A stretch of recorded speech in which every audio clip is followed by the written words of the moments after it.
E a Adão disse, Deus dizendo: porquanto deste ouvido à voz de tua mulher e comeste da árvore que te ordenei, dizendo: não comerás dela. Maldita é a terra por causa de ti. Com dor comerás dela todos os dias da sua vida. Vamos um pouquinho para frente, Êxodo.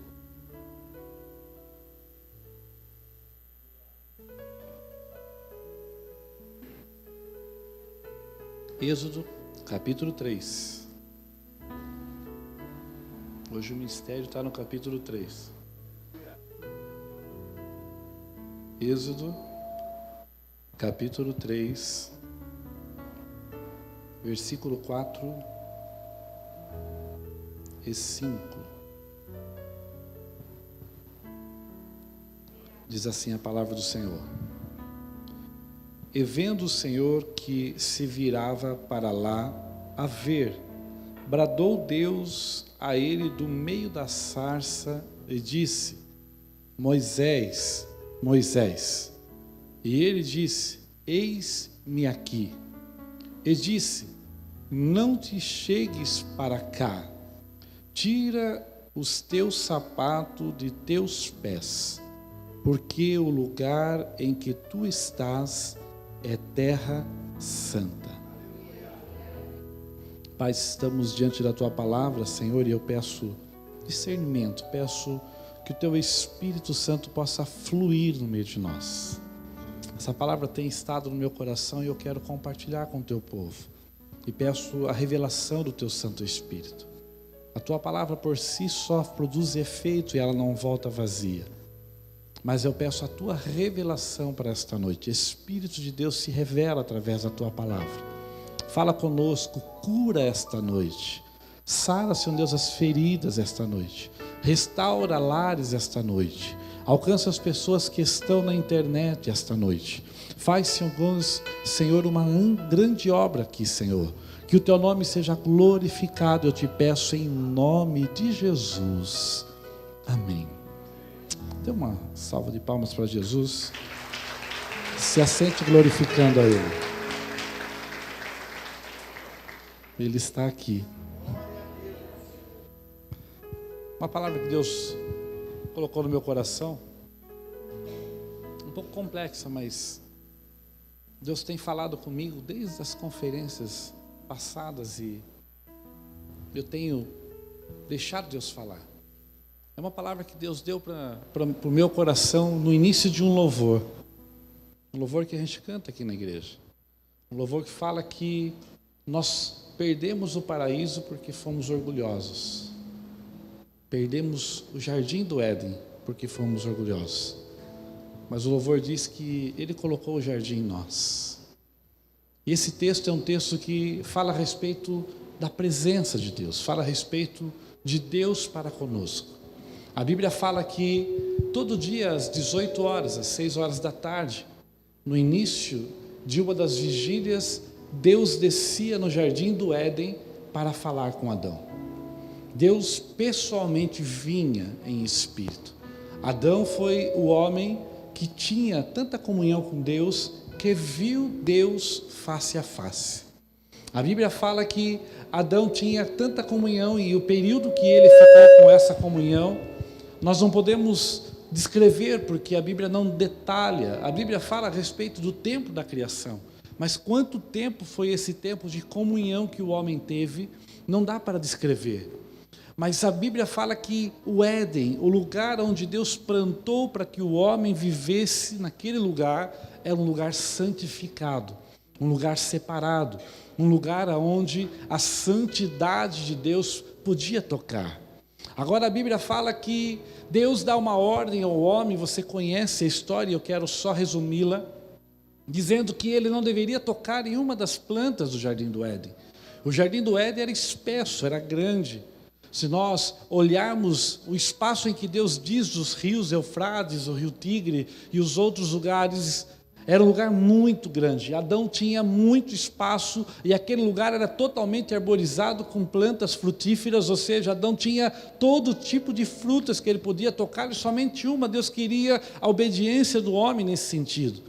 E a Bíblia fala que o homem, convencido pela serpente, porque aqui não adianta entrar numa discussão se foi a mulher primeiro, foi o homem primeiro, mas foi o convencimento do diabo que vai ao coração do homem, dizendo ao homem que ele pode sim ser igual a Deus, que ele pode, aleluia, conhecer as coisas do bem e do mal, e convence o homem a tocar naquela árvore e comer daquele fruto. Aí a Bíblia fala algo muito forte. A Bíblia diz que Deus desce novamente no lugar, e era claro que Deus sabia o que estava acontecendo naquele lugar. E a Bíblia fala que Deus procura pelo homem, o homem tenta se esconder de Deus, e aqui eu abro um parênteses para dizer algo: ninguém se esconde de Deus, ninguém consegue ficar afastado de Deus sem que Deus o veja. Quem tem promessa de Deus, Deus sempre está olhando para ele. Quem está debaixo de promessa, Deus sempre está atento a ele. Deixa eu dizer algo para você: Deus está te guardando a cada passo da sua vida. E a Bíblia fala que quando ele vai encontrar com Adão, ele vê que Adão está de uma forma diferente. E ele fala: Adão, o que aconteceu? E Adão fala: olha, eu pequei. Mas a culpa não é minha, a mulher que o Senhor deu para mim. E por sua vez, a mulher diz: a culpa também não é minha, é a serpente que o Senhor colocou no jardim. Empurra um para o outro. Mas a consequência daquilo que Deus tinha dito veio sobre Adão. E a Bíblia fala que a consequência veio sobre Adão, veio sobre Eva e veio também sobre a serpente. O diabo também foi colocado numa situação de condenação na terra, como ele já estava na eternidade. Mas o que me chama mais atenção, e é onde eu queria falar, a Bíblia fala no versículo em que nós lemos que Deus, com o coração, posso dizer assim, triste, diz para Adão: Adão, por sua causa agora, a terra está debaixo de maldição. Talvez a compreensão de entender isso não seja tão lógica, mas a terra estar debaixo de maldição significa que a partir daquele momento Deus não poderia mais acessar a terra por causa da sua santidade. O desejo de Deus sempre foi estar próximo do homem, mas por conta do pecado do homem, por conta do erro do homem, agora Deus se afasta do homem, não pode mais ter acesso ao lugar que Ele criou para o homem viver e Ele vir todos os dias para ter comunhão com o homem. Agora Deus, por conta do erro, vê a terra contaminada e Ele tem que se afastar dessa terra. A terra já não é mais um lugar aonde Deus pode acessar. E é interessante que Deus, sempre desejando estar próximo do homem, Ele cria situações tremendas. Uma das situações é que nós encontramos no livro do Êxodo. A Bíblia diz que o anjo do Senhor desce ao monte Sinai e prepara o monte, ele santifica a terra do monte. Santifica a terra do monte de tal forma para que Deus teofanicamente na presença do anjo do Senhor viesse falar com Moisés. E a Bíblia fala que quando Moisés vai para aquele lugar, e ele chega e ele vê a sarça ardendo, e aquilo era uma coisa comum no Oriente. As sarças pegavam fogo por causa do calor, as sarças pegavam fogo por causa da secura delas, porque elas eram muito secas, e o calor, até hoje, sarças incendeiam sozinhas aquele lugar. Mas o que chamou a atenção não é incendiar, é pegar fogo e não ser consumida. O fogo que estava naquela sarça era diferente, havia algo diferente, havia um aspecto diferente, havia uma presença diferente naquele lugar. E quando Moisés se vira para aquele lugar, ele vai caminhar para aquele lugar, Deus fala: espera, Moisés, tira as sandálias dos teus pés, porque o lugar que você está pisando é terra santa. Eu santifiquei esse lugar para que eu pudesse descer e falar com o homem novamente, e esse homem que eu escolhi para isso é você. Eu já vi muito pregador falar: não, ele teve que tirar a sandália porque aquela sandália era do Egito. 40 anos uma sandália, mas nem havaiana. Estou fazendo um comercial na internet aí. Deus não estava preocupado com a marca da sandália ou com o tipo da sandália. Deus estava dizendo: tira as sandálias do teu pé, porque eu quero que você, como homem, volte a pisar em terra santa. O homem feito de terra voltar a ter contato com uma terra que não era comum, era uma terra santificada por Deus, como Deus fez no Éden. Deus fala com ele, Deus cria um ambiente tremendo naquele lugar e dá uma palavra tremenda e faz milagres na vida dele, faz milagres através da sua vara, faz milagres na sua mão, fala direcionando o que é para ele fazer, e ele vai e executa o plano de Deus. E a Bíblia fala que a primeira coisa que ele faz quando sai com o povo do Egito, ele vai de volta para aquele monte, porque aquele monte dizia: Deus está lá em cima, eu preciso voltar lá, porque eu preciso tocar de novo naquela terra santa. E a Bíblia fala que ele volta e vai para lá e passa 40 dias. O lugar, irmãos, era tão santificado aquele lugar, que o homem voltou à época que vivia no Éden. Ele vivia da palavra de Deus, 40 dias e 40 noites ele viveu, ouvindo Deus falar, sem precisar se alimentar. Era um lugar sobrenatural. Deus deu para ele ali 10 mandamentos. Deus deu para ele uma visão de um lugar chamado tabernáculo. E ele disse: vai, chama pessoas que eu vou compartilhar do teu espírito que está em você. Eu vou fazer um compartilhamento do espírito que está em você. Eu vou transmitir esse espírito para essas pessoas e eles vão ser inspirados na visão que eu te dei a fazer e executar o tabernáculo. O tabernáculo, você vai construir ele em uma área razoavelmente grande. E a parte de fora, aonde as pessoas vão poder ter acesso, você vai chamar aquele lugar de lugar átrio, o lugar do sacrifício, aonde vocês vão sacrificar para perdão. Mas no meio desse lugar, numa das pontas, eu vou te dar a direção, você vai construir um templo de lona, coberto com pele de texugo, com cortinados feitos com lã e pele de carneiro. Esse primeiro lugar você vai chamar de lugar santo, é um lugar onde eu vou colocar utensílios que representam Jesus e representam a igreja. Mas dentro desse lugar você vai fazer um lugar um pouco menor. E esse lugar um pouco menor, eu vou santificá-lo, porque naquele lugar eu vou poder descer para falar com o homem. Ele faz aquele lugar e leva para dentro daquele lugar a arca da aliança, que representava a presença de Deus. Uma vez ao ano, aleluia, o homem chamado sumo sacerdote, aquele que era ungido para isso, entrava naquele lugar, uma vez ao ano. Ele entrava com uma corda amarrada na cintura, a sua roupa tinha uns sonidos, umas campainhas, e ele ficava tocando a campainha, ficava se balançando, porque se parasse de tocar a campainha era sinal que ele entrou em pecado no lugar santo e morria. Então as campainhas, enquanto tocavam, o povo lá fora tinha esperança em que o sacerdote estivesse vivo ainda e pudesse ser abençoado por Deus para abençoar o povo. E o sumo sacerdote, quando entrava naquele lugar, ele entrava com sangue. E ele dava daquela cortina, que na verdade chama de véu, mas é uma cortina muito pesada, porque eram 12 juntas de boi para poder arrastar uma cortina. Ele atravessava a cortina, dava 7 passos e estava de frente com a arca, e ali ele derramava o sangue sobre a arca e ficava em silêncio. Quem já entrou num lugar tão escuro, mas tão escuro que você não enxergava nada? Era mais escuro que isso. Ele entrava e ele só sabia a direção pelos passos.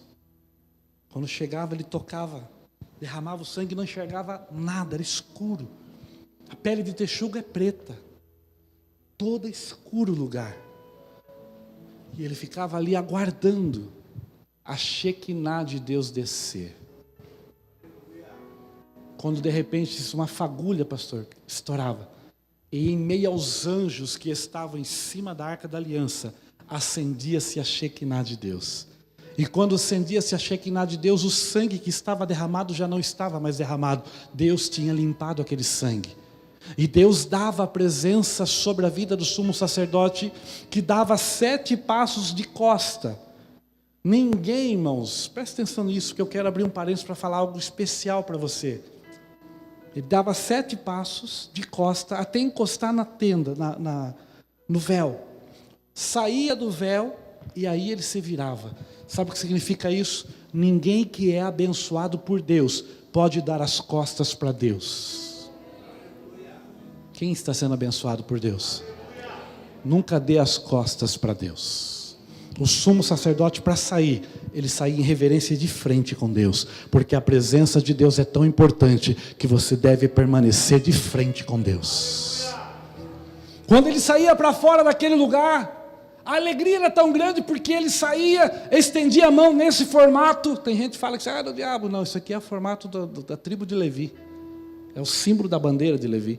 Ele estendia as 2 mãos e impetrava a bênção de Levítico sobre o povo, dizendo que haveria chuva, prosperidade, bênção nas casas, as famílias seriam abençoadas, porque no lugar santo Deus tinha descido. Aquele tabernáculo era uma coisa tremenda, porque ele não ficava no lugar só. O povo caminhou e marchou no deserto por 40 anos. E esses 40 anos que eles marcharam no deserto, em cada lugar que eles estabeleciam e construíam o tabernáculo, eles instalavam o lugar santo. Esses dias eu estava vendo na internet, um pastor brasileiro encontrou uns lugares quadrados no meio do deserto, pastor. Deserto, pedra, seco, e uns quadrados que tinham flores, e não tinha água. E ele perguntou para o guia, por que esse lugar quadrado tem flores? E o guia dizia assim, há um conto que é contado entre os mais velhos, que aqui um dia foi montada a Arca da Aliança, e aonde o lugar santo era colocado, Deus prosperava a terra e se transformava no jardim. Aonde ia, colocava-se a arca, estabelecia o lugar, Deus santificava o lugar, e ali ele podia descer.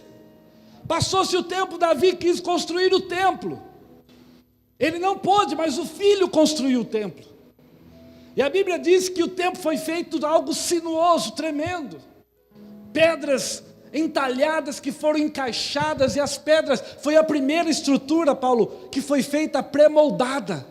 Não é coisa nova pré-moldado não, irmãos, porque eles cortavam as pedras na beira do mar, carregavam nas carroças e elas se encaixavam no lugar, e foi montado um prédio todo pré-moldado. Por dentro, fecharam de madeira, uma madeira de lei valiosíssima. A madeira de lei foi banhada a ouro.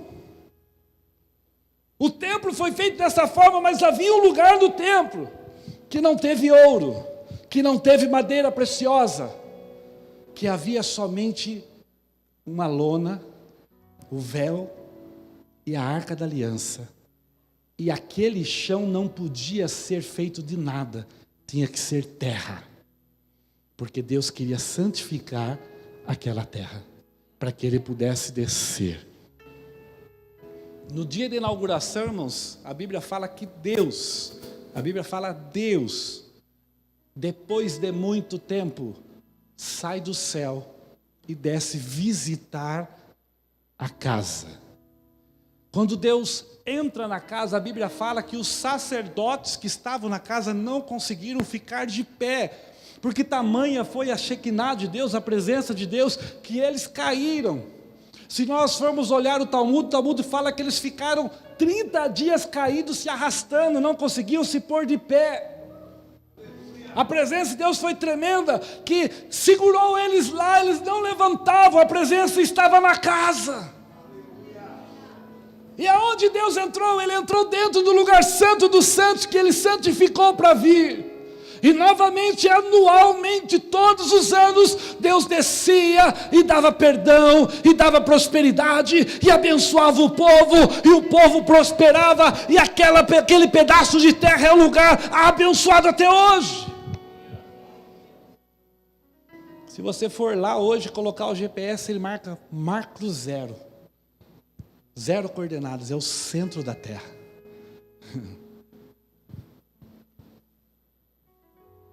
Deus sempre quis santificar um lugar para que ele pudesse descer.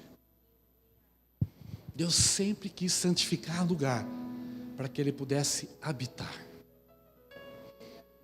A Bíblia fala que ele procura alguém que pudesse fazer algo para que a habitação dele não ficasse exclusivamente a um homem, porque Deus não queria ser exclusivo de um homem só. Deus queria ser um Deus do seu povo. E a Bíblia fala: quem enviarei? E essa palavra não era ensinada a Isaías, Deus estava procurando. Isaías até fala: quem deu crédito à nossa pregação? Não encontrou ninguém, e aí Jesus, diz Paulo, se dispõe a descer para fazer algo maravilhoso. E a Bíblia fala que Jesus desce na terra, habita no meio dos homens, conhece os homens, mas para habitar na terra ele se desfez de toda a sua glória, diz Paulo. A glória, a santidade de Deus não podia tocar na terra, porque a terra estava amaldiçoada. Jesus caminha em santidade como homem, mas sem pecado. 30 anos inicia o ministério, 3 anos e meio de ministério. E a Bíblia fala que no final do tempo, ele se entrega como sacrifício por nós. E quando ele se entrega por sacrifício por nós, a Bíblia fala que ele é levado à cruz. E quando ele é levado à cruz, Deus está atento, porque é uma obra tremenda sendo feita nesse momento. É algo tremendo que Deus está construindo nesse momento. A expectativa de Deus era muito grande com o que estava acontecendo naquela cruz. Aquela cruz estava levando a maldição da terra sobre ele. Aquela cruz estava levando a maldição que estava sobre os homens, sobre ele. E a Bíblia fala que Jesus, no final da tarde, quando ele já está cumprindo, e a Bíblia fala que ele cumpriu, ele diz: está consumado. Ele diz: nas tuas mãos eu entrego o meu espírito, porque a morte não podia tocá-lo. E quando ele entrega o espírito e expira, a primeira atitude de Deus na terra, sabe qual foi? Ele entrou dentro do templo, olhou para aquele véu e falou: chega! E rasgou o véu de alto a baixo. Quando ele rasgou o véu de alto a baixo, muitas pessoas não entendiam o que é que aconteceu, mas na verdade Deus saiu daquele lugar e procurou terra santa para poder estabelecer a sua morada.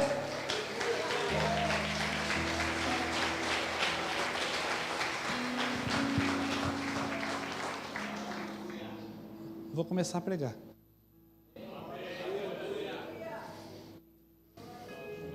10 dias demorou para que o Espírito descesse, porque a terra estava sendo preparada. Só havia uma terra que não estava contaminada com a terra amaldiçoada. A terra do Jardim do Éden. Somente a terra do Jardim do Éden não estava contaminada. Que terra era essa, pastor? Depois, no 6º dia, disse Deus: façamos o homem à nossa imagem e semelhança. E Deus construiu o homem à sua imagem e semelhança. E a Bíblia diz que Deus desceu no Jardim do Éden, e na terra santificada, Ele pega uma porção de terra, de pó, e começa a construir a estrutura do homem. E Ele vai construindo a estrutura do homem. E vai construindo a estrutura do homem, e Ele faz o homem da terra santificada. Quando a terra foi amaldiçoada, toda a terra foi amaldiçoada, o homem continuava com as partículas do Éden dentro dele, porque ele estava construído com a terra que era santificada. Deus passou todo esse tempo preparando o ambiente para que ele pudesse voltar a morar numa terra que fosse abençoada e santificada. Ele precisava somente que Jesus pagasse um preço para que o pecado que estava grudado na terra santificada saísse da terra e a terra voltasse à estrutura do Éden e ele pudesse voltar, agora não às 18 horas, mas 24 horas por dia, habitando na terra santificada. Ei, pare para pensar, você não percebeu que nunca Deus fez outro homem da terra? Ninguém nunca mais construiu outro homem da terra. Não houve sequer um cientista que conseguisse construir um homem da terra, porque a terra era amaldiçoada. O homem foi gerado e a geração sempre foi utilizando a terra que foi princípio de todas as coisas, a terra do Éden. Deus fez o primeiro homem, a primeira mulher da terra do Éden. E eles geraram, e geraram da mesma terra, e geraram da mesma terra, e geraram da mesma terra, e geraram da mesma terra, e geraram da mesma terra, e chegou em você, que foi gerada com o princípio da terra do Éden, e quando Jesus deu o prado na cruz do Calvário, e ele levou o pecado, você voltou a ser terra santa, lugar de habitação de Deus, da presença de Deus, e quando passou 10 dias, no Pentecoste, um vento impetuoso encheu uma casa, e o Espírito de Deus voltou a morar no homem, o Espírito de Deus voltou para a terra santa, o Espírito de Deus voltou na nossa vida. Deixa eu dizer algo para você, você voltou a ser o Éden de Deus.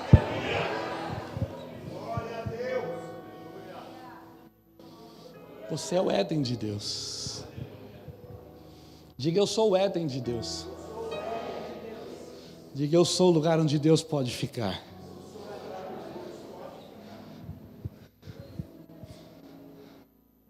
Quando sai o último irmão dessa igreja e fecha a igreja, Deus não tem acesso a esse lugar. Porque esse lugar não é o Éden de Deus. Mas quando chega o primeiro irmão e abre a igreja, Deus entra nesse lugar. Quando você se sentou aí, Deus sentou com você. Porque você é o Éden de Deus. E o Éden de Deus tem umas características tremendas. A primeira coisa que o Éden de Deus tem: santidade. Diga comigo, santidade. Diga, a santidade está sobre mim. A Bíblia fala que ser santo, a palavra santo significa separado. Quando Jesus morreu na cruz, e nós aceitamos a Ele, o sacrifício dEle, a nossa vida foi separada para Deus. Quer um segredo para você prosperar e ter uma colheita abundante? Mantenha a sua vida separada para Deus. Não misture a sua vida com as coisas do mundo lá fora, mas ande em retidão ao Senhor. Porque quando somos terra santa de Deus, nós temos que viver separados, nós somos a habitação de Deus. Você não é qualquer pessoa, você é morada do Altíssimo. Você não é qualquer pessoa, você é o único lugar na terra que Deus tem acesso. Você é o único lugar na terra. O Espírito de Deus no passado, no Velho Testamento, ele descia, ungia e subia. Descia, ungia e subia. Quando Jesus deu o brado e o véu se rasgou, ele desceu e só vai subir junto com a igreja no arrebatamento. Ele está aqui. Você pode dizer para quem está do seu lado, ele está aqui. Diga, a santidade de Deus está sobre a sua vida. E vou dizer uma coisa para você: se eu tentar me santificar, eu vou me esforçar tanto que eu não vou conseguir. Porque a santidade de Deus vem através do sangue de Cristo, do sacrifício de Jesus. Sabe qual tem que ser o meu foco? Seguir a Jesus. O meu foco, se aproximar dEle. O meu foco, se derramar na presença dEle. O meu foco, estar constantemente vivendo com Cristo. Porque se eu estiver constantemente vivendo com Cristo, a minha vida está separada e santificada diante de Deus. A santidade é tão importante que a Bíblia fala, sem a qual ninguém verá a Deus. Não podemos ter uma vida misturada. E é tão fácil porque o inimigo tenta sempre soprar na nossa mente, você não vai conseguir, não vai dar certo, e ele tenta desanimar a sua fé para que você misture a sua vida. Mas o foco de Deus é que você não tenha uma vida misturada, mas que você entenda que você é privilegiado pela presença de Deus. É um privilégio ser terra santa. Fala para o seu irmão assim, você é privilegiado.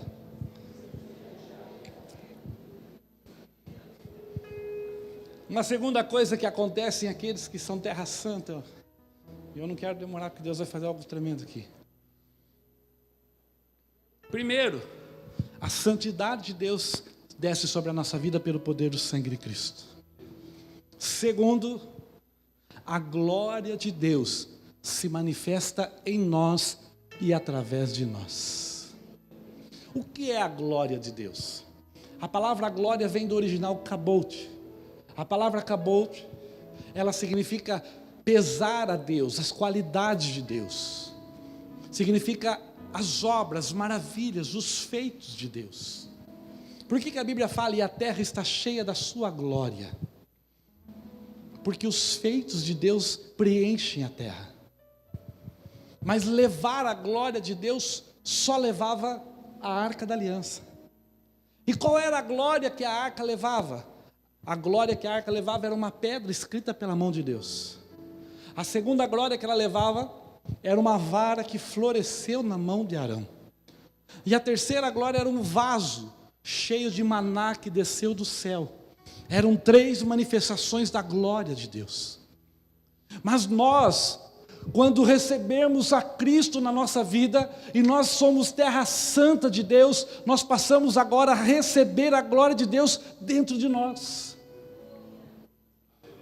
Quem aqui aceitou Jesus, e nesse período todo que você aceitou Jesus, você pode dizer assim, eu não sou mais o mesmo, eu já mudei minha vida. Sabe o que é isso? Manifestação da glória de Deus. O apóstolo Paulo fala algo tremendo e fala assim, a glória se manifesta sobre a nossa vida de glória em glória. Passo por passo, Deus vai manifestando. E tem uma coisa tremenda que Deus nos deu, a glória não está somente sobre a nossa vida, nós somos portadores da glória de Deus, nós levamos a glória de Deus para outras pessoas. As únicas pessoas que podem carregar a glória e levar a glória, os feitos de Deus para outras pessoas é você. É você que pode levar o feito da cura na vida das pessoas que estão doentes. É você que pode levar o feito da porta aberta para aquele que está desempregado. É você que pode levar os feitos de Deus aonde você trabalha. E tem muita gente que trabalha em empresa que está totalmente prejudicada por causa da crise, mas não fecha porque você está lá. Pastor, já era para ter fechado. Não fecha enquanto você estiver lá. Porque Deus fala, eu tenho que pôr a glória naquele lugar. Você é manifestação da glória de Deus, dos feitos de Deus. É aquele lugar que Deus usa para manifestar a glória sobre a sua vida, te abençoando com o teu salário. Então não vai fechar. Só vai fechar quando Deus falar assim, eu vou te levar para um lugar melhor. Ou Deus vai reconstruir a história daquele lugar através da glória que está na sua vida.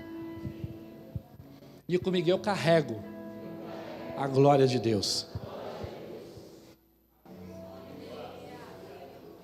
Está entendendo como é tremendo? Você é a arca que carrega a presença de Deus.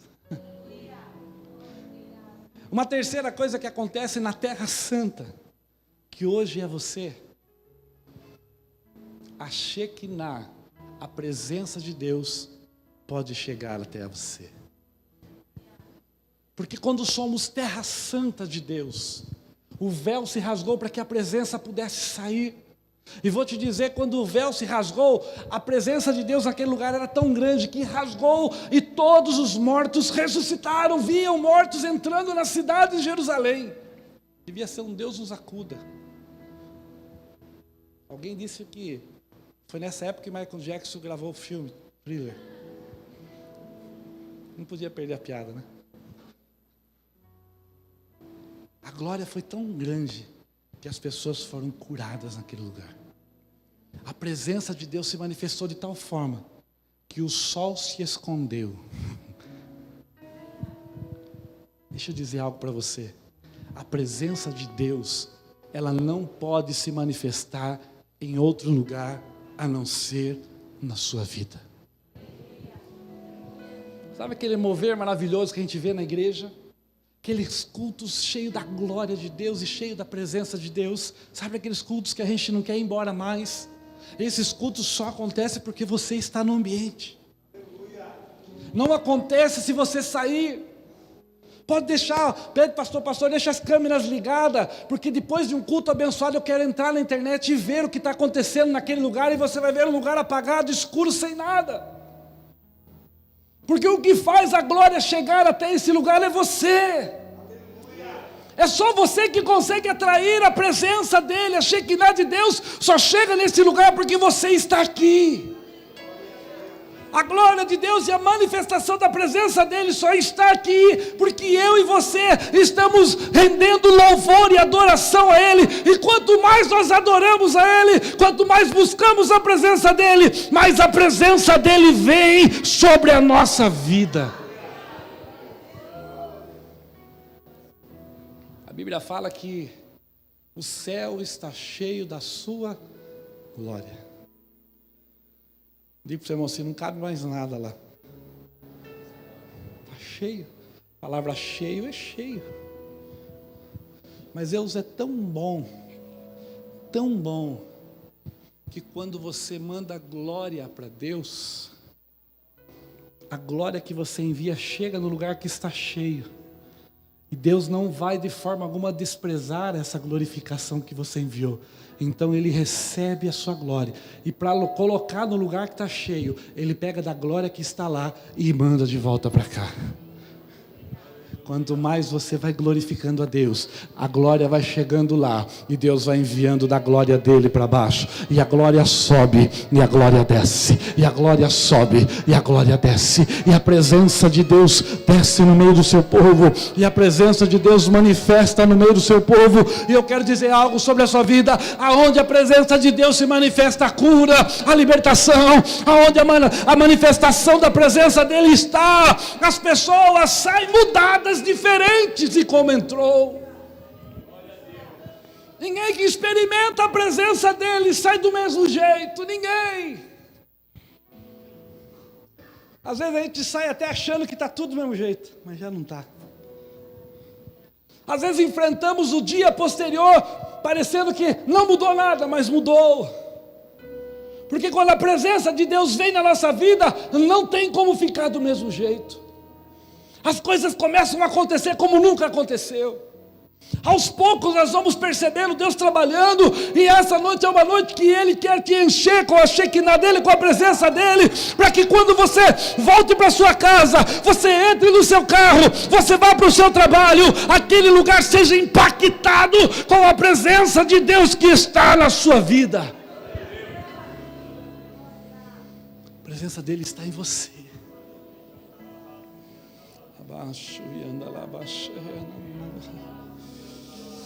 Ele está aqui. E Ele está aqui por sua causa, porque você está aqui. A presença dEle só está aqui porque você está aqui, porque nós estamos aqui. Ele vem com sua presença porque nós estamos aqui. E a presença dEle sara, e Ele já está sarando feridas na alma. Oh, aleluia, é um tempo de colheita nas suas emoções, é um tempo de colheita na sua saúde, é um tempo de colheita nas suas finanças, é um tempo de colheita chegando na sua família. Deus está chegando de uma forma tremenda, porque hoje Ele está dizendo para você: a presença minha está sobre a sua vida, e aonde tem minha presença tem milagre, aonde tem minha presença tem milagre, aonde tem minha presença tem milagre, é lugar de milagre. Você é lugar de milagre. Diga comigo: eu sou o milagre. Olha o teu irmão, diga assim: eu sou o milagre, irmão.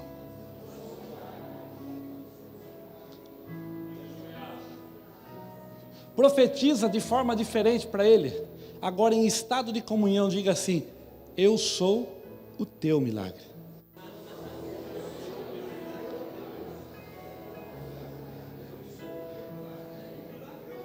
Oh, aleluias! Somos um templo em edificação, aonde a habitação de Deus permanece.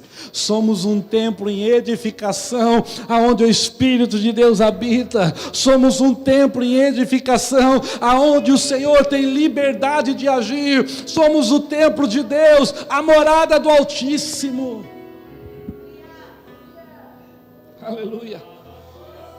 Oh, xerialabaxu e andacantalabaxu. Aleluias.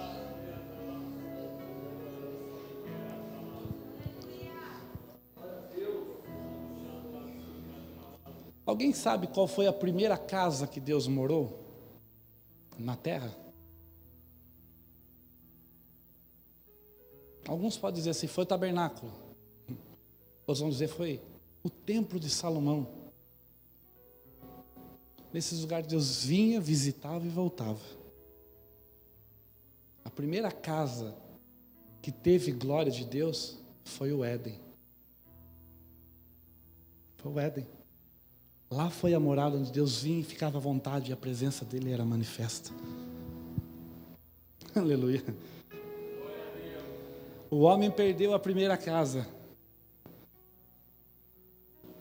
Aí quando o povo estava desesperado porque achava que a presença de Deus nunca mais ia voltar, Deus levanta um profeta para dizer, ei, parem de ficar preocupados, porque a glória da última casa vai ser maior do que a glória da primeira casa. Aleluia. O povo não sabia o que o profeta estava dizendo, mas o que o profeta estava dizendo de verdade. O que o profeta queria dizer de verdade. Na glória da primeira casa, às 18 horas, 6 horas da tarde, Deus descia para falar com o homem. Na glória da última casa, Deus vai ficar, vai morar, vai permanecer, vai estar dentro do homem até o arrebatamento, porque quando formos arrebatados estaremos nos céus com Ele, e naquele lugar será tremendo, porque estaremos na presença daquele que hoje é invisível, mas naquele dia os nossos olhos o verão, e Ele será a nossa glória, a nossa luz, Ele será o nosso Deus, e seremos o seu povo. Aquele dia está chegando, onde nós que portamos a presença, a glória, vamos encontrar com o Senhor nas nuvens. Aleluia. Eu fico admirado porque o homem que teve a maior revelação sobre o cumprimento dessa profecia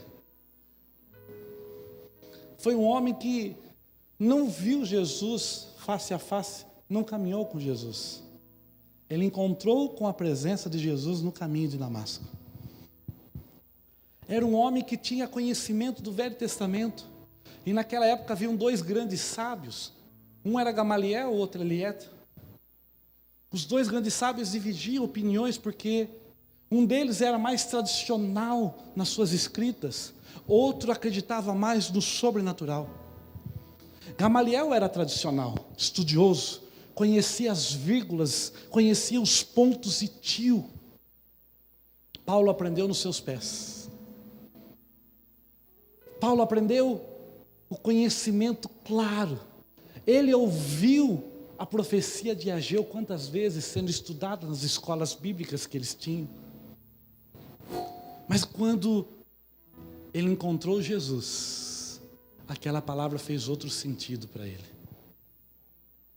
Porque até então, como todo bom judeu religioso, eles achavam que a glória de Deus estaria no templo, feito por mãos humanas, no lugar santificado chamado Santo dos Santos, atrás de uma cortina, que Deus só poderia se manifestar naquele lugar. Esse era o entendimento religioso, mas quando ele encontrou com Jesus, ele pegou e escreveu 2 cartas, a primeira aos Coríntios, dizendo assim, ei, não sabeis vós, que vós sois o templo, a morada do Espírito Santo. Ele pegou a revelação e ele entendeu que como rasgou o véu, aquele templo já não servia mais, podia ser derrubado como foi 70 anos depois de Jesus, não importava mais aquele templo, o templo que importava é o que Jesus falou, pode derrubar isso, porque em 3 dias, só preciso de 3 dias, eu não preciso de multidões, eu não preciso de grandes trabalhadores, sozinho, em 3 dias, eu vou edificar o templo, a casa da última glória, e a casa da última glória será a minha igreja. E Paulo escreve dizendo assim: ei, vocês são um templo em edificação, vocês são a casa de Deus, a morada de Deus. O que não pode acontecer num lugar onde Deus pode caminhar? Toda essa palavra é para isso, para te dizer uma coisa. Não limite a sua mente achando que você está sozinho ou você não pode. Porque você é terra santa onde Deus habita. O Deus que habitava na primeira casa, sabe qual era a glória dele? Sabe qual era a glória de Deus na primeira casa? Haja luz. Não tinha sol, não tinha estrela. O nada teve que se virar e criar, e houve luz. Aí ele olhou para uma bola de água e disse assim: haja separação das águas. E ele criou os céus e a água redonda. E depois ele olhou para a água redonda e disse assim: apareça a porção seca, e apareceu a terra. E ele olhou para o céu e disse assim: apareçam aves que voem, e apareceu.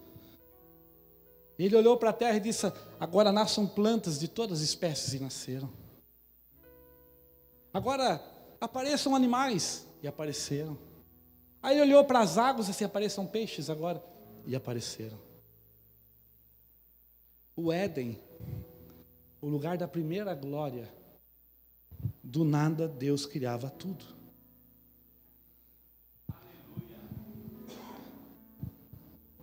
O Éden da segunda glória, aleluia. Paulo diz assim: o meu Deus é aquele que traz à existência o que não existe. O Éden da segunda glória se cumpre a continuidade do texto que ele diz para Moisés: diga ao povo que eu sou o que sou, eu sou Javé. Sabe o que ele estava dizendo? Eu sou aquele que traz à existência o que não existe. No Éden ele trouxe com suas palavras. Hoje ele se manifesta através de você. No Éden ele próprio fez os milagres. Hoje ele capacitou você para ser o portador do milagre. Na época do Éden, ele construiu tudo, pensando e trabalhando, e a Bíblia diz que até descansou no último dia. Hoje ele derramou a presença sobre a sua vida, para que você possa profetizar, para que você possa impor as mãos, para que você coloque os teus pés, para que a presença dele garanta que você é o portador, você é o próprio milagre, você é a própria bênção. Está chegando um tempo, irmão, que você não vai atrás de milagre, você será o próprio milagre, que vai distribuir milagre para aqueles que precisam. Você será o local da glória e da presença dele, aonde se manifestará os milagres de Deus.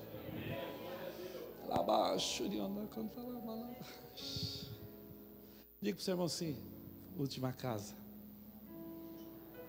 Diga: casa exclusiva.